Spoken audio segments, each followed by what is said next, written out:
Rừng rang tinh tôi chứ mình chỉ thun thuaประมาณ đấy cứ nè bạc bò mà tốn cứ rong bùa sáo hay mà tố cứ khôi kham một chùm còn tại kham thì kia nó cứ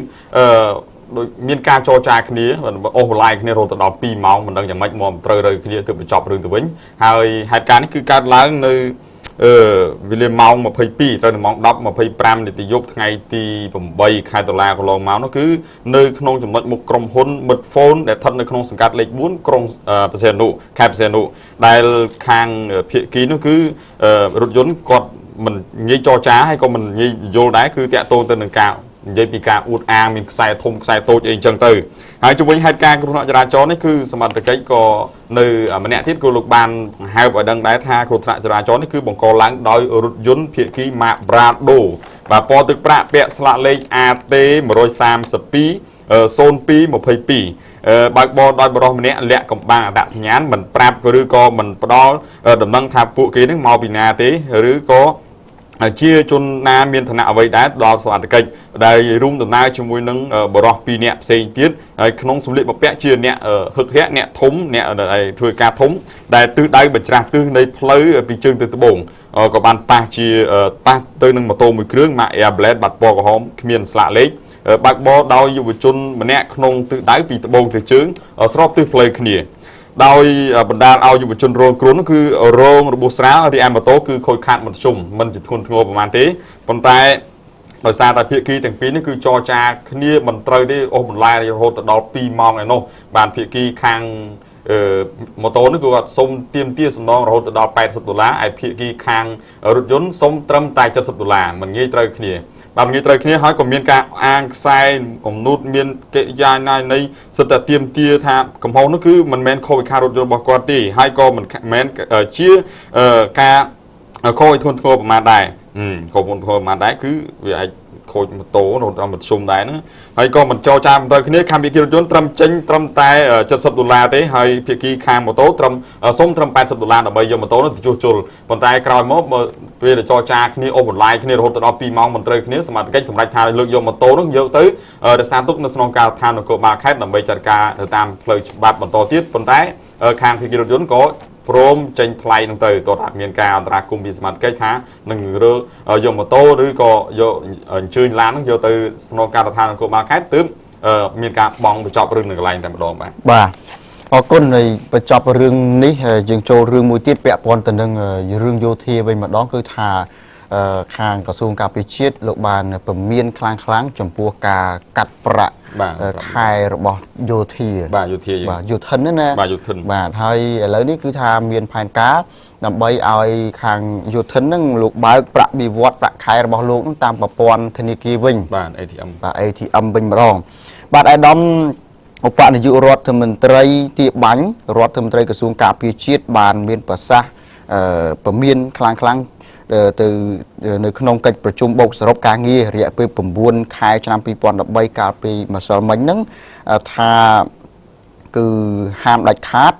มันเอาเมียนการกัดประคายระบบติเฮียนได้ชื่อกำลังสโนว์ชื่อกำลังกาปีประเทศจีดเอาบ้านเมียนซันตะเพียบนุกตีบาดเท้าการกัดประคายระบบมันตรีติเฮียนคือชื่อเรื่องมวยได้บรรทบปีกาบางประคายระบบแต่เฮียนนึงมีการยืดยาวรวยแต่หอยมาอย่างแต่มีในท่าตีมุ้ยกับใบประบีวัดเอาโยธนนึงยืดยาวแต่หอยไปคลาปัญหาใบจะมาเรื่องกัดประคายคณีมาจอนติดเตยไปเอาเตยประคายเนี่ยมันประมาณเป็นซอสมีบานเต็กจังให้บานชี้เรื่องนี้คือท่าฐานดังนอมกระทรวงการพิชิตลูกประเมียนกับเอาเมียนการในนี้การล้างบรรทอแต่ติดให้ก็บ้านบังไว้มีการบางประคายนั่งติดตามประปวนธนิกีได้คือ ATM บ้านเด็กขนมให้ประชุมกาปีมาเซอร์มันนี่คือทาดำมังสมพรบาดเชียเนี่ยตัวบรรทุกในรังเบทเท่าระบบกระทรวงการพิชิตลูกบ้านเมียนภาษาทางเจ้ทากาบางประคายจูนดอกบองโอนจีโยทันตามประปวน ATM นั่นคือทาเมียนพอหลุมบะจะร้ายได้จมพูบองโอนจีแต่เฮียนหรือก็กาบางประคายตาม ATM นั่งนะโดยซาทาตีมุ้ยแต่เฮียนเมียนเฉินองกับเพียบแต่ทอยเมียนมันนุประมาณเชียปีถึงใบเมินเนี้ยนึ่งเนยกันหลายคลานั่นก็ทำมันเมียนมาซึ่ง ATM ดี bà đôi chia nơiประจำការតំបន់ព្រះវិហារជាដើមណាអាដាមលើកឧទាហរណ៍អញ្ចឹងណាអញ្ចឹងទៅបើកតាមណាភូមិបើកណាយើងមានមកបើកនឹងពេញអញ្ចឹងគ្រាន់តែជិះមកបើកនឹងពេញចោលបើសិនជាអញមិនគោលការណ៍ផ្សេងទៀតគឺលោកបើកក្រុមតែកន្លែងទីប្រជុំជនទៅកន្លែងតែនៅសមរភូមិអញ្ចឹងទៅគួរតែចែកបើកតាមធម្មតាដូចមុនណាហ្នឹងបើកតាមដំណាក់កាលអញ្ចឹងទៅទីប្រជុំជនដែលមាន ATM គឺយើងបើកតាម ATM ហើយតំបន់ដាច់ស្រយាលប្រាសាទព្រះវិហារឬក៏តាមមន់តាកបីអីហ្នឹងគឺថាយកថវិកាទៅបើកនៅអង្គភាពឲ្យបើកតែហ្មងទៅបាទអរគុណអញ្ចឹងរឿងនេះគឺថាសម្ដេចនាយករដ្ឋមន្ត្រីហ៊ុនសែនគឺកាលពីបើកកិច្ចប្រជុំគណៈរដ្ឋមន្ត្រីដំបូងនោះក៏លើកឡើងអំពីករណីបើកប្រាក់បៀវត្សតាម ATM ឬក៏តាមប្រព័ន្ធធនាគារនេះដែរដើម្បីមានភាពងាយស្រួលទាំងការបើកហើយនិងទាំងកាត់បន្ថយរឿងការកាប់កេងកាត់ប្រាក់បៀវត្សអីចឹងជាដើមបាទខ្ញុំសូមរំលឹកបន្តិចថារាជរដ្ឋាភិបាលអាណត្តិទី5សម្ដេចនាយករដ្ឋមន្ត្រីហ៊ុនសែនគឺថាប្រកាសធ្វើការកែតម្រង់ចំពោះការបើកប្រាក់ខែរបស់មន្ត្រីរាជការទាហាននគរបាលនិងមន្ត្រីរាជការស៊ីវិលដោយបើកប្រាក់ខែហ្នឹងគឺថាជាប្រចាំទៅតាមធនាគារឬ ATM ដែលនេះគឺជាភាពងាយស្រួលនិងមិនមានការយឺតយ៉ាវនៅក្នុងការទទួលបានប្រាក់ខែរបស់ពួកគេទេនេះគឺជាការសង្កត់ធ្ងន់របស់សម្ដេចនាយកណាឥឡូវយើងបញ្ចប់អាហ្នឹងយើងចូលមករឿងនេះមួយវិញគឺទៅខេត្តព្រៃវែងបន្តិចខេត្តព្រៃវែងគឺដោយសារការពីម្សិលមិញនេះគឺថាក្រុមអ្នកសារព័ត៌មានមួយក្រុមបានអញ្ជើញទៅកាន់ខេត្តព្រៃវែងតាមរយៈធនាគារ ADB អភិវឌ្ឍអាស៊ីដើម្បីពិនិត្យមើលនៅការហៅគម្រោងអភិវឌ្ឍផ្សេងៗដែលជាជំនួយរបស់ធនាគារអភិវឌ្ឍអាស៊ីទៅកាន់ខេត្តព្រៃវែងដូចជាមានប្រព័ន្ធផ្លូវលំផ្លូវជាតិហើយនឹងប្រព័ន្ធធារាសាស្ត្រហើយនឹងការគ្រប់គ្រងទឹកជំនន់បាទហើយនៅក្នុងឱកាសនោះគឺបើយោងទៅតាមលោកសឹមសារៈដែលជាអភិបាលក្រុងព្រៃវែងនៃខេត្តព្រៃវែងលោកបានប្រាប់បណ្ដាញសារព័ត៌មាននៅទីនោះថាបញ្ហាទឹកជំនន់នៅក្នុងក្រុងព្រៃវែងគឺមិនមានការព្រួយបារម្ភដោយកាលពីឆ្នាំកន្លងទៅទេមិនមានការព្រួយបារម្ភដោយសារតែខេត្តគឺបានធ្វើទំនប់ដ៏ល្អមួយដើម្បីពាត់ក្រុងព្រៃវែងហ្នឹងកុំឲ្យទឹកវាហូរចូលកុំឲ្យទឹកវាហូរចូលដូចឆ្នាំមុនកន្លងទៅហើយការលិចលង់ខ្លះគឺក្នុងក្រុងព្រៃវែងគឺដោយសារតែទឹកភ្លៀងទេហើយទឹកភ្លៀងគឺលោកអភិបាលក្រុងបានបញ្ជាក់ថាឆ្នាំនេះគឺបានដាក់ម៉ាស៊ីនបូម2ធំនៅលើទំនប់ដែលបានធ្វើសាងសង់កុំឲ្យទឹកហូរចូលពីបណ្ដាជាខេត្តចូលទៅក្នុងក្រុងហ្នឹងណាគឺថាបូមចេញមកវិញអាណាស្ទះលិចលង់ដោយសារទឹកភ្លៀងគឺបូមចេញមកវិញអញ្ចឹងហើយបានជាក្រុងព្រៃវែងទាំងមូលគឺថាมันមានការព្រួយបារម្ភអានេះយើងនិយាយក្រុងណាក្រុងមានន័យថាជាទីរួមខេត្តរបស់ខេត្តព្រៃវែងទីប្រជុំរបស់ខេត្តព្រៃវែងបាទឥឡូវសូមស្ដាប់ការគូបញ្ជាក់របស់លោកអភិបាលក្រុងសឹមសារៈបន្តិចសិនប្រាប់អ្នកសារព័ត៌មានការពីម្សិលមិញបាទនៅសល់បែរជាងកន្លះម៉ែត្រទៀតវាអាចលិចដែរប៉ុន្តែបើសិនតែយើងមិនបានធ្វើវានឹងលិចហើយអញ្ចឹងបងប្អូននៅក្នុងក្រុងព្រៃវែងទាំងមូលគឺថាអាចការពារបាននៅឆ្នាំនេះហើយឆ្នាំនេះយើងជួបប្រទេសតែបន្តិចតួចទេគឺពេលភ្លៀងមកយើងបិទ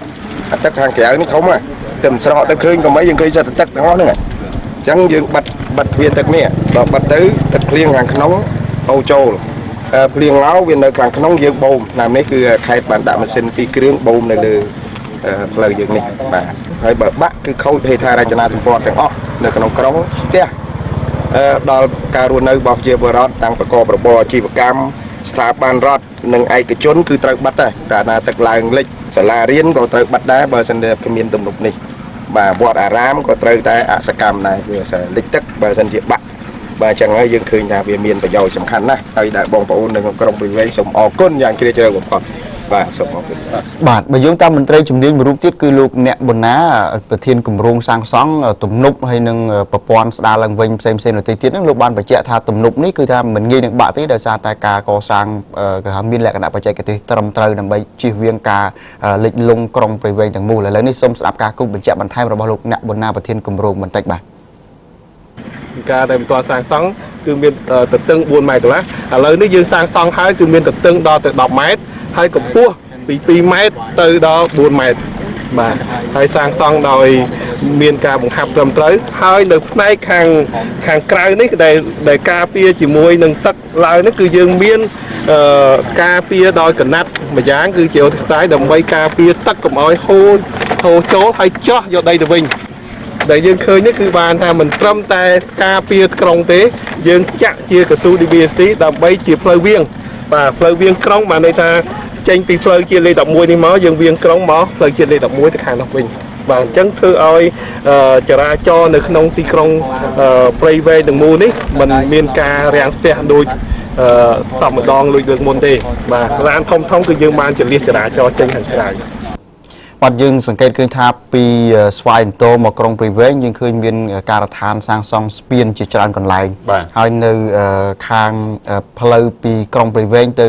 មកអ្នកលឿងវិញយើងឃើញមានការដ្ឋានសាងសង់ស្ពានមួយកន្លែងទៀតគៀកនឹងក្រុងព្រៃវែងដែរហើយផ្លូវដែលជាទំនប់ដែលលោកអភិបាលក្រុងបង្ហាញមិញហ្នឹងគឺថាឃើញចាក់កស៊ូយ៉ាងស្អាតជាទំនប់ផងហើយជាផ្លូវវៀងក្រុងដែលលោកប្រធាន